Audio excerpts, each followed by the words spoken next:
Welcome to our 125 square foot Airstream home.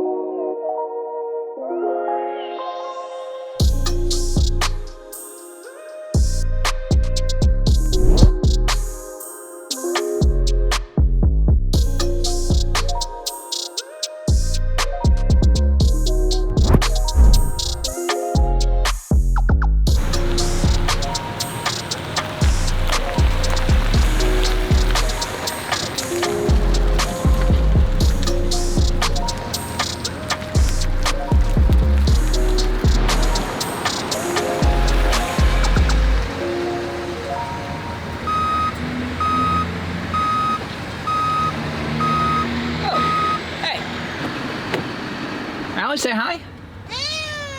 There you go. Welcome to the channel. Welcome to our Airstream. This is the video that I've been promising you guys for a while, and that is the tour, the 2019 Airstream Bambi Sport FB22. Yeah, they really got to work on that. Our tow vehicle is a 2016 Toyota TRD Pro Tundra. We are officially ready to hit the road. Before we do that, I want to take an opportunity and give you guys a proper tour of the setup inside, specifically the Airstream, so that you guys can see it, how I envision it working. I'm sure it'll all fall apart later, so we need to look at it now before that happens. Oh, now you quiet? There it is.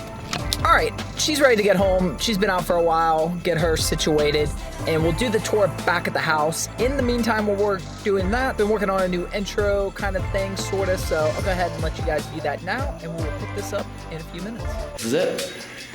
This is the end. Goodbye, house. Welcome to our 125 square foot home.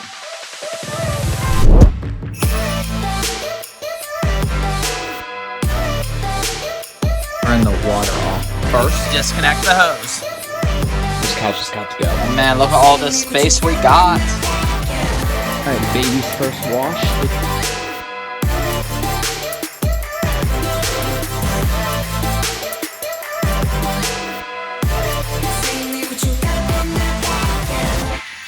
I got the cozies. I'm so cozy.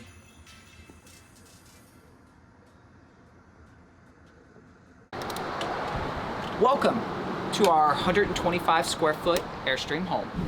All right, so we're gonna do the grand tour that I know you all have been dying to see. This is the kitchen area, which is rather large. You'll notice I have a full-size sink that you would have in a house, and I have a 2-burner stove. You can see that I have 2 burners, both running off propane, obviously. Now you'll notice there's no oven. I do have this convection microwave oven and grill, so apparently it does everything. I've only used it as a microwave. I'm sure I'll figure out some more stuff with that later. One of the things that I didn't get with this being the smaller, cheaper Airstream is I don't get an oven. Honestly, I'm not sure that that's really that big of a deal. I have this really fancy convection microwave oven and grill. Granted, you can get this also in the more expensive ones in addition to the oven. So really, I would just have an oven there and a microwave somewhere else taking up space. So I don't know if that's that big of a deal. Now, as far as refrigeration, I have this fridge here, which is really just filled with drinks right now, and some eggs, some chicken. What's cool about this is it can run off electric, which is what it's running off now. It can run off propane, or it can run off the batteries. Some of the newer Airstreams, they've done away with the multi-option fridges, so they only run off electricity, which really sucks if you're not hooked up to campsites. Propane is much more efficient for that sort of stuff. All right, and in here we have the bathroom. The main reason I didn't like this floor plan was how big the bathroom is. You'll notice I have a full shower, and to me it just seems like a lot of wasted space. And that's all I have to say about that. Now let's talk about power. I'll probably do an entire separate video on this EcoFlow. This is what is going to power the entire Airstream when we're out and about. It is recharged via a propane generator, which will be in the back of the truck. It is so powerful, it can actually even run the air conditioner. Granted, it couldn't run it for a super long time, but it can actually run it. And then down here, I have a smaller one that is meant just to run my computer stuff. So that way, it kind of runs as an uninterrupted power supply, or I can run it as a backup if the larger one is getting close to dying and I don't want to turn on the generator. Again, I'll make a separate video on kind of how all this stuff works, but the biggest factor in this versus some of the other brands for anybody who's thinking about buying things like this is the recharge time. This can power the entire Airstream running at full tilt, not even minus the air conditioner, running at full tilt for at least 7 to 9 hours, and it can fully recharge about an hour or so. So that's what is most important about this. Now, I've made videos mentioning this already, but this is what I call Catland, which is what the EcoFlow is sitting on. We have Ralli's bed on top, and then we have her litter box, which is housed in here. She can enter and exit the litter box through this opening on the side. On film, this area here might look kind of thin, but she has plenty of room to get in and out. And then you can see my mess of wires, which I forgot to cut these. That is not like me. I need to cut those. I still want to do something better with that, but one project at a time. Oh, hi, Ralli. And last but not least, the bed area. Now, you'll notice a couple things. One is this door is missing. I took it off. I did this for 2 reasons. The main reason, it allows airflow to get down there and helps avoid condensation, being that it's so cold out right now. The airflow wasn't getting under there, so it was creating condensation. The other thing is you can lift the entire bed to access the storage, but most of the time the pups are up there. So I have to go in through this way a lot of the times. Having to open the door is just kind of a pain, so honestly I was kind of like, we'll just get rid of the door. And you'll see with the bed up, I can access the underbed storage. Now the other benefit to the bed this way, which you can't really tell right now because it's dark, and that would be the views. These nice panoramic views that we are able to have because of the bed being up here. Just something that I wouldn't have had otherwise. Had we gotten the original floor plan, I figured they'd spend most of the day with the dinette converted to a pup space, so they would still have their views. So in a way, it works out to be about the same, but I think if you had a family, then this doesn't make as much sense because you're not really going to get to utilize it as much. But my most important thing for the views was for the pups, and as long as they can get up there and see it, that's really all that matters to me. Oh, you're just so tired, I know. You went to the parky, you saw Mom, we played indoor fetch at my parents'. Wow, it was just so much. It was just so much. It was just so much. I think I talked about this in a video prior. One of the things I'm surprised about is how much storage I have. You know, when we first moved in, some of the first things I did was invest in storage. I had a couple really thin shelves that would fit in between the bed and the desk and different things. And I found that I didn't need all this extra storage. So I've ended up going back on a lot of that and getting rid of it. The other thing too is, in retrospect, should have been obvious, but I really need it so that Enzo can pretty much turn around everywhere. The way the Airstream was originally set up when it had its couch and table is there was only a couple spots really where he could turn around fairly easily. And by removing everything that was essentially on this wall, it's created a space that he can turn around pretty much anywhere he wants to go. In fact, I even go as far as I generally have the chair that way, which I know looks a little more awkward. See, she can get out. It gives him just that much more space. Lotus isn't as big of a concern. He's a little bit smaller. Yeah, I would say that that was kind of like the biggest eye-opening thing, is that I really didn't need as much storage as I thought I was gonna need. I am living full-time in the Airstream. I am still taking advantage of my parents' bathroom and showers from time to time, and free food, obviously.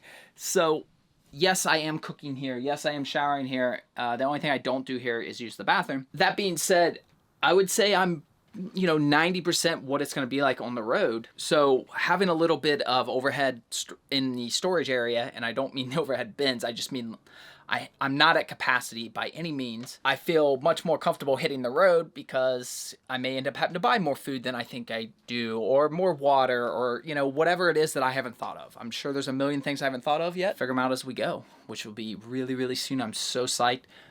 Today is a gorgeous 60-degree sunny day, and it makes me want to leave so bad. I'm so excited to get going.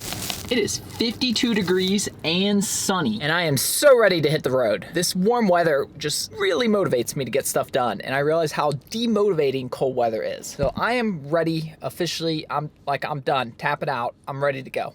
Pups, cats, don't matter. Always just trying to stick their heads out the window. That's all they care about.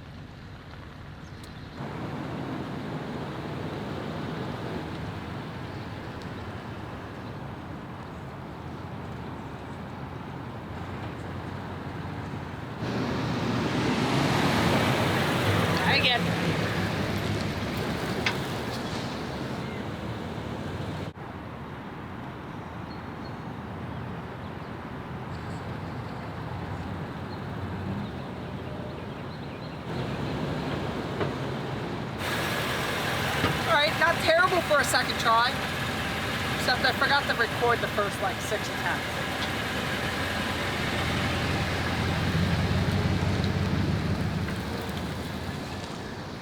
We're gonna do it one more time. I'm gonna not film it from the outside so that I can kind of walk you through and explain to you my theory of what I'm trying to do.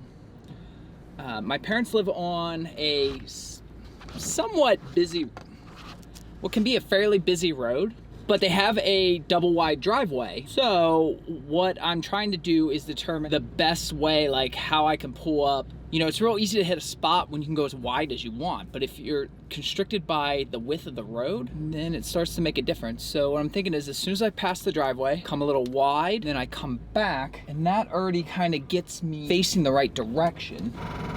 Does it always make that noise? I don't think I went far enough. Because the problem I keep having is, you know, I'll practice, every time I go out like this with it, I practice, so I didn't go far enough. But otherwise, I did it perfect. You know, I'm just gonna run into the pole, essentially. Let me do it one more time. That's the other issue I have, is I have trouble judging how far I am. You know, if I'm put exactly in the right spot, I can back it up just fine.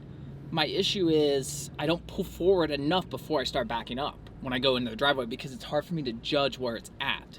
Seriously, I wish I would have been filming the first probably 5 or 6 attempts, because they were all terrible. I'm like in this random church. This guy came out and got his car. He's on his phone, but I'm sure the conversation shifted to whatever they were talking about to, you should see this person trying to back up their trailer. Oh my gosh. Did I rally? Co-pilot. Let's put our plan to action. I think I was actually way too conservative. This road is a lot wider than I was testing with, so that's good.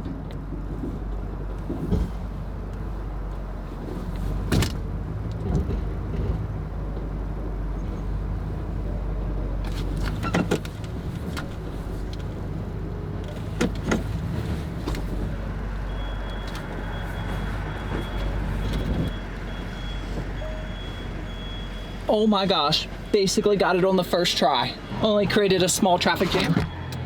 Couple cars there, few cars. Now the Amazon. That practice made all the difference. Turning, like coming in and turning like the way that the trailer's gonna have to turn ahead of time makes all the difference in the world. That went well. I'm really impressed with that. Oh my goodness, Ralli, you so tired? Burnt out of the travels already? You not travel cat? Oh my goodness. Oh my goodness. Ralli? All right, so the good news is the desk didn't move, the litter box didn't move, and I forgot to put her bed on the ground, and that, not that it matters, but that didn't fall either. That's the good news. The bad news is some stuff out of the closet. Yeah, so that's the bad news. Kind of came crashing out and made a bit of a mess, but everything else looks good. I think the monitor got hit by the door or something a little bit. I put those things on it thinking they might help. I don't know. I probably need to come up with something better for that. But hey, I mean, the desk and the litter box, so I'll take the small victories. And I got the door unlocked finally. I don't know if I told you that. I couldn't get the door unlocked at the DMV. Ready to go inside? We'll get you in there. Get a little R&R. Yeah. Okay. All right.